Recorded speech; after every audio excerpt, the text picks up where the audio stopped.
বন্ধুগণ, সকাল সকাল ফেসবুকটা খুলে আমার মাথাটা গেল ঘুরে। अगर औरत की काली जीभ है तो 3 प्रकार से वह बहुत शुभ है। नहीं नहीं भैया, थैंक यू, कभी किसी ने बोला नहीं ना ऐसा।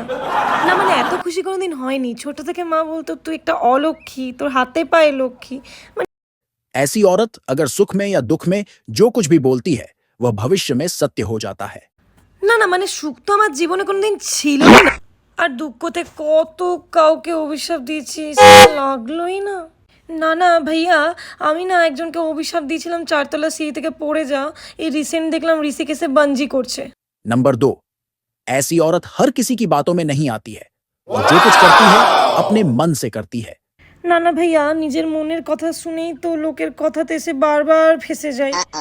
नंबर 3, ऐसी औरत अपने पति की ढाल होती है और पति की हर मुसीबत में साथ खड़ी रहती है। আচ্ছা না না ভাইয়া, বলছি পাতিটা কোথায়?